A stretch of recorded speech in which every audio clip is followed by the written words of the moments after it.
nama aku Roro. Jadi seperti yang kamu baca di judul dari video ini, jadi kali ini aku bakalan nge-review semua bukunya Firsa Besari. Jadi langsung aja yuk kita ke reviewnya. Jadi buku pertama yang bakal aku bahas adalah Garis Waktu. Ini adalah salah satu buku yang paling unik diksinya di antara buku-buku Firsa Besari atau Bung Firsa. Karena di buku Garis Waktu ini dia tidak ada penokohan, tidak ada penyebutan nama secara spesifik. Misalnya seperti Juang atau seperti Kasuari ini atau siapapun itu di sini tidak ada. Dan hanya ada sosok aku, kau, hanya seperti itu saja. Jadi buku ini berkisah mengenai sosok aku. Itu juga tidak dipaparkan apakah dia seorang laki-laki atau seorang perempuan. Di awal-awalnya sama sekali tidak dibahas sama sekali. Dia mencoba memecahkan zona friendzone-nya dengan si kau ini. Kemudian saat zona friendzone-nya itu sudah berhasil dilewati, sudah berhasil dipecahkan, lalu ujian selanjutnya adalah bagaimana dia mempertahankan hal tersebut. Nah, di buku ini juga mungkin ciri khasnya dari Bung Firsa Besari adalah selalu menaruh bumbu-bumbu keluarga di dalamnya. Di sini juga untuk menambah kedewasaan atau memberikan pelajaran mengenai kedewasaan kepada si aku ini. Di sini diceritakan bahwa dia harus merelakan seseorang yang sangat berarti di hidupnya, adalah orang yang sangat berarti di dalam keluarganya yang harus dia relakan. Di sini juga diceritakan seperti itu. Nah, buku ini juga memberikan pelajaran mengenai bagaimana kita merelakan seseorang yang memang bukan untuk kita, harus kita relakan dan berdamai dengannya. Tidak harus menyimpan dendam seperti itu. Jadi kita harus belajar melepaskan. Nah, di buku ini itu diceritakannya sesuai dengan judulnya. Jadi benar-benar sesuai dengan garis waktu. Mulai dari bulan April dan seterusnya itu diceritakan seperti runtutan waktu gitu. Jadi sangat cocok banget. Nah, buat kamu yang baru patah hati dan ingin belajar bagaimana melepaskan, bagaimana proses pendewasaan diri, cocok banget nih untuk baca bukunya Bung Firsa Besari yang Garis Waktu ini. Oh ya, katanya ini juga udah terbit, sudah ada lagunya loh. Jadi langsung aja cek di Instagram Bung Firsa. Buku kedua yang bakalan aku review adalah Konspirasi Alam Semesta. Jadi buku Konspirasi Alam Semesta ini sebenarnya adalah buku pertama yang aku baca kayak Bung Firsa Besari. Jadi mungkin judulnya agak berat, Konspirasi Alam Semesta, tapi begitu dibaca di belakang kayaknya agak nggak nyambung. Nah, buku ini menceritakan seseorang bernama Juang Astra Jingga, yaitu seorang jurnalis seperti itu. Kemudian dia bertemu dengan Ana Tidai. Kemudian dia jatuh hati pada Ana Tidai. Nah, dalam perjalanannya itu tidaklah mulus, karena di saat itu Ana Tidai itu mempunyai seorang kekasih seperti itu. Dan di saat seperti itulah, saat kisah cinta mereka berjalan, disitulah dimulai dengan konspirasi oleh alam semesta itu. Jadi benar-benar kehidupannya mereka itu tidak dapat ditebak gitu, ada naik dan turunnya. Ini bukan seperti kisah roman-roman yang menye-menye seperti biasa, tapi ini benar-benar sebuah kisah yang mampu menginspirasi bagaimana dia, seorang Juang Astra Jingga ini, harus memilih antara Ana Tidai atau Ibu Pertiwi. Jadi seperti biasa, seorang Firsa Besari juga selalu menaruh bumbu-bumbu kekeluargaan dalam sini. Di sini juga menceritakan bagaimana seorang Juang Astra Jingga itu ada konflik lah dengan keluarganya, dengan intern keluarganya, bagaimana dia mampu berdamai dengan orang-orang yang ada di dalam keluarganya, kemudian mengikhlaskan orang-orang yang terdekatnya, keluarganya. Heran sih kenapa di buku ini juga ada, tapi ya mungkin itu ciri khasnya Bung Firsa Besari. Jadi di buku ini benar-benar kita itu diberikan wawasan juga mengenai Indonesia bagian timur, mengenai Papua, pelosok Papua sana, bahkan tentang pergerakan apa merdeka pun di sini ada dijelaskan. Jadi benar-benar buku ini bukan hanya mengenai soal kisah cinta, tapi mengenai tentang kehidupan dunia luar Indonesia, tentang bagaimana persahabatan mampu persahabatan dengan rasa nasionalisme dan rasa ingin tolong-menolong mampu mengalahkan egonya untuk tetap bertahan di sisi keluarganya, seperti itu. Mungkin agak rancu ya, mungkin kalau misalnya yang belum baca buku ini, tapi kalau misalnya kamu udah baca buku ini pasti paham dengan apa yang saya katakan. Jadinya buku ini benar-benar agak random tapi terarah gitu. Dan satu lagi, diksinya Bung Firsa Bersari itu benar-benar konsisten. Jadi begitu kita baca buku ini, kita tahu bahwa yang nulis ini benar-benar Bung Firsa Bersari. Buku selanjutnya yang bakal aku review adalah Catatan Juang. Nah, buku ini kalau misalnya dibaca dari judulnya, pasti keinget sama sosok Juang yang ada di buku Konspirasi Alam Semesta. Nah, bener banget. Jadi buku ini memang bercerita mengenai soal Juang Astrajingga, tapi ini bukan sosok Juang Astrajigganya, melainkan adalah catatan dari si Juang Astrajingga gitu, atau buku harian si Juang Astrajingga itu. Nah, bagi kamu yang mungkin belum baca buku Konspirasi Alam Semesta, nggak apa-apa kamu baca ini juga, nggak akan terlalu kebingungan kok, karena di sini memang tidak sebanyak itu mengenai Juang Astrajingga dibahas. Nah, buku ini bercerita mengenai seorang wanita bernama Kasuarini atau Suar. Itu dia menemukan sebuah catatan, yaitu catatan Juang. Nah, yang dimana catatan Juang atau buku harian Juang ini mampu merubah hidupnya. Jadi dia yang selama ini hanya pasrah dengan nasib, kemudian dia yang mengorbankan cita-citanya hanya demi mendapatkan penghasilan. Kemudian begitu dia bertemu dengan buku catatan dengan buku yang bertuliskan catatan Juang atau buku harian Juang ini, dia mampu mengambil pilihan dalam hidupnya, karena di setiap bab demi bab, lembar demi lembar dari catatan Juang ini benar-benar relate banget di kehidupannya. Jadi di sini itu mampu memberikan pelajaran bahwa seorang wanita tidak apa-apa memiliki impian yang tinggi atau mempunyai impian dan melepaskan apa yang menurut dia tidak cocok dengan hidupnya, karena semua orang mempunyai track record di hidupnya, dan pasti kalau dia istiqomah atau dia tetap memegang teguh prinsipnya, pasti semuanya akan membuahkan hasil. Jadi kurang lebih seperti itu perjalanan dari buku ini. Jadi kalau misalnya kamu penasaran, langsung aja baca buku ini. Yang selanjutnya adalah buku 11-11. Nah, jadi buku 11-11 ini dia itu tidak menceritakan satu kisah, atau dia itu tidak merupakan kisah bersambung, tapi dia itu ada 11 kisah. Dan dari semua kisah ini, itu benar-benar imajinasi pembaca itu dibuat naik turun lah gitu, kayak bagaimana dia menceritakan manusia. Salah satu babnya nih, itu dia menceritakan mengenai manusia yang sudah bisa berkunjung ke Mars, bagaimana berpuluh-puluh tahun berikutnya mengenai kehidupan manusia. Itu juga ada di sini. Jadi imajinasinya Bung Firsa Bersari itu memang keren. Nah, salah satu bab yang membuat saya terenyuh atau yang membuat saya suka dengan buku ini adalah bab terakhir, kalau tidak salah. Judulnya adalah Senja Bersayap.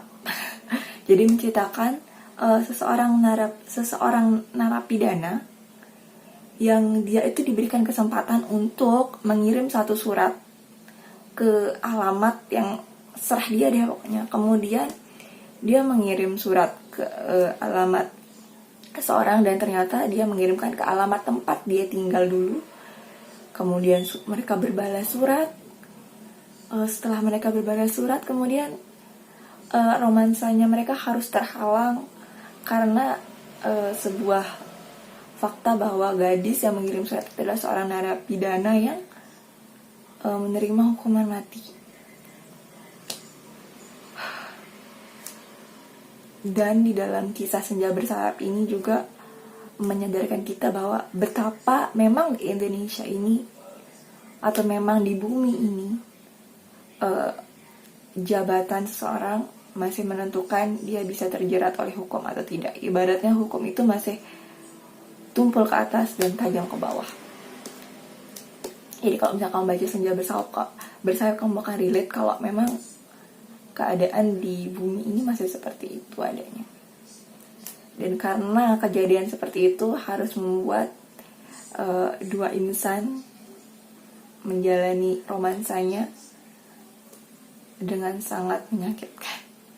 Tapi di sini juga kita diberikan pelajaran bahwa mengikhlaskan sesuatu itu adalah indah adanya. Dan sesuatu yang pergi tidak selamanya pergi, karena di sisi bumi atau di sisi dunia lainnya dia akan terus melihat kita, tapi dengan dimensi yang berbeda. Nah, itu tadi 4 bukunya Firsa Besari. Nah, kemudian ini adalah buku selanjutnya.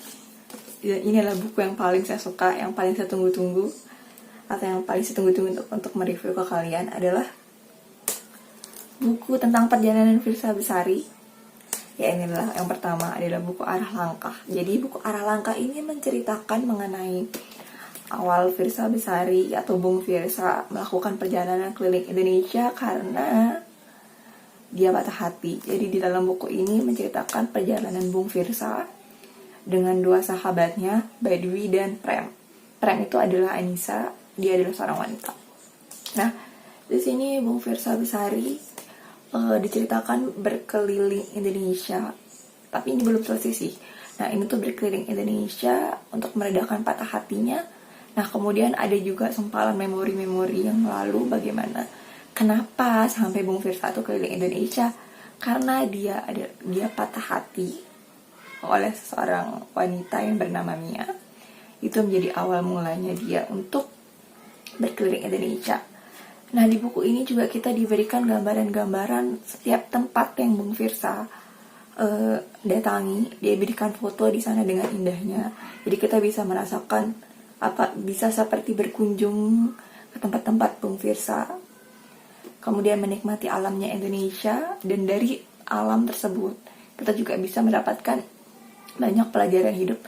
Nah, di buku ini menceritakan juga bagaimana sedihnya Bung Firsa karena harus merelakan 2 sahabatnya tadi untuk tidak melanjutkan perjalanannya. Ini mungkin sedikit spoiler, tapi ya seperti itu adanya. Jadi sini Bung Firsa harus merelakan sahabatnya untuk tidak melanjutkan perjalanan, dan itu adalah bagian tersedih dari buku ini menurut saya pribadi.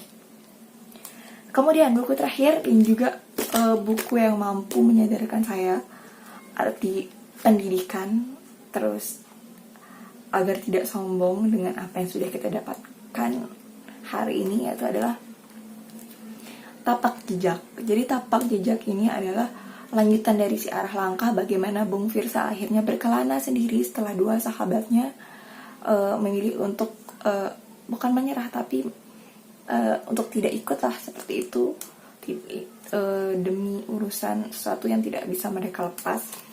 Nah, di sini menceritakan bagaimana Bung Firsa akhirnya berjalan sendiri, kemudian dia mampu untuk akhirnya berpijak di tanah Papua, seperti itu. Nah, di sini juga menceritakan bagaimana masa kecilnya Bung Firsa yang tidak dibahas di buku yang Arah Langkah ini tadi, dia tidak dibahas di sini. Nah, kemudian di sini diceritakan bagaimana seorang Bung Firsa dari dia kecil itu ada sempalan-sempalan ceritanya, atau kan memori-memorinya tuh di sini ditaruh. Jadi di sini dia lebih kayak menceritakan bagaimana seorang Bung Firsa Besari itu dari dia mulai kecil, dari konflik-konflik di keluarganya, bagaimana proses dia menuju kedewasaannya, sampai akhirnya dia memilih jalannya sekarang. Seperti itu. Nah, di sini